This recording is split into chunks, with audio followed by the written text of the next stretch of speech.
question today is basically I had a guy on the workroom floor approach me yesterday, and he asked me what I believed, and then it went into how could I believe in a God that would create a universe knowing that it would that it would fail, Satan falling, Adam and Eve falling, and setting them up basically, and he said it doesn't make any sense to him, and he won't take a side. He doesn't have a worldview claiming to be an atheist. I'm like, yeah, whatever. And then another thing that annoyed me was the ignorance of biblical literature, basically using interpolation to find contradictions in scripture. And he sent me some videos from YouTube that grossly misrepresented the Bible narrative.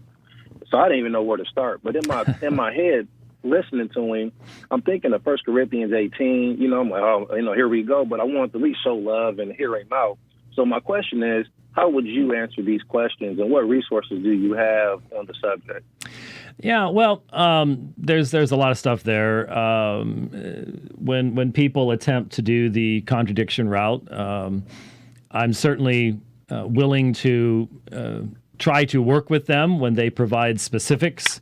In my experience, 99.5% of the people who raise the issue do not know anything about the context of the Bible. They don't know anything about the original languages of the Bible. They don't know anything about how to interpret the Bible, the different kinds of literature in the Bible. And unfortunately, the vast majority of Christians don't know those things either, and that's why a lot of those conversations never really end up getting where they need to go. So how to answer contradictions depends on which one is being raised, and we have dealt on this program over the decades we've been doing it with dozens and dozens, hundreds, thousands of alleged contradictions, often within the context of, for example, Michael Licona's recent book where he would say that Mark was wrong in regards to certain geographical issues and in the Galilee region, and so we went through stuff like that, and we often. Well, just last week, went through 15 alleged problems with the Bible from a list that was provided. We've done that for years, and so there are entire books that the Encyclopedia of Bible Difficulties does things like that. There's Haley's Book of Bible Contradictions or whatever. I forget what that one was called, but there's In essence, the best way to deal with that is not to study supposed contradictions as it is to study real biblical history and biblical hermeneutics, because in the vast majority of alleged contradictions, it's simply a matter of not understanding what the text is saying. And so that's why when people have asked me over the years, what were the most important classes you took in Bible college and seminary to enable you to do Christian apologetics, it's pretty simple: church history and Greek.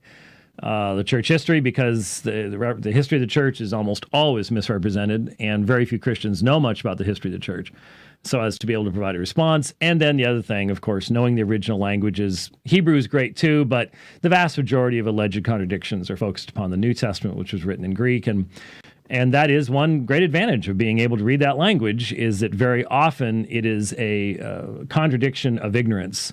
It's assuming the English text is saying something that the underlying Greek text isn't. For example, when the Mormon missionaries, this is one of the first contradictions allegedly, one of the first contradictions that are pointed out to me, was when you compare Acts chapter 9 with Acts chapter 22, you have in the King James Version of the Bible anyways, a contradiction, because it is said that the men who were traveling with Paul, in one place they heard the voice, and in the other place they didn't hear the voice. And so, if all you've got is the King James, it sounds like there's a contradiction there. Not like it's an overly important point, but that's what they're attempting to communicate. And so that's why I went through alleged contradictions in Letters to a Mormon Elder, went through that one rather fully. Did the same thing in my book, Scripture Alone, basically looking at categories of alleged contradictions rather than trying to do, all the individual stuff. But you started by saying that this individual had said stuff like, why would, I just don't know how God would create a universe that's going to go wrong, and so on and so forth. So there is a presupposition going on in the person's argumentation, and that presupposition has to be addressed first, or you're just wasting your time in talking about the alleged issues of contradiction, because their presuppositions are going to keep them from hearing anything you're saying about everything else. And so obviously challenging the person by saying, well, wait a minute, you're saying that that God created the universe and it all went wrong. What if God created the universe and this is what he intends? He is working out his will. He's provided redemption from the evil of this universe, and he's going to be glorified in it all at the end. Have you ever considered that as a possibility? And secondly, what is your alternative? If you are an atheist, you do have a worldview. They try to hide it. They don't want to have to defend it, but they have a worldview. And they are borrowing from the Christian worldview to hold theirs together. So if they're going to talk about evil, where'd you get the idea of evil from? If we are nothing but stardust, if we are nothing but, because in the current cosmology, anything that exists on this planet came from other stars. Stars exploding, stars forming, all the elements. Everything that is a part of this planet came from stardust and has been organized by some utterly unobserved and unimaginable process into the complicated living organisms that we have today. But that doesn't change the fact that we are simply chemical reactions amongst bags of moist stardust. And moist bags of stardust, or as since I'm a Trekkie, I'll use the famous line that came out of one of the Next Generation episodes: ugly bags of mostly water. Since we are ugly bags of mostly water, what ugly bags of mostly water do to other ugly bags of mostly water is not a moral issue. There is no morality. You're just stardust bumping into other stardust. Who can say that anything's wrong? Who's to say that what Mao did was wrong or what Stalin did was wrong? It's all the only thing that they're proving by making that kind of argument is that they're made in the image of God. They know that there is a moral right and wrong. They're borrowing from our worldview to then argue against our worldview, which is an incoherent action to take place.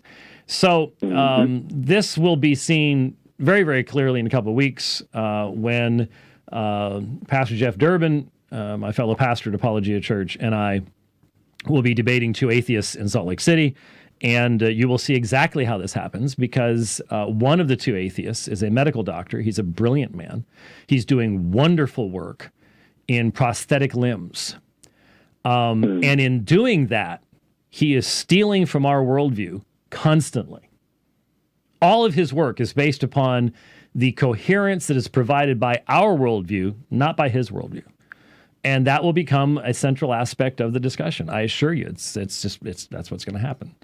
So I'll be tuned in for that. Yeah, well, and if you'd like to see how this works, then I debated the first debate that I did with Dan Barker at the University of Illinois a number of years ago. Would be something you'd want to watch on YouTube.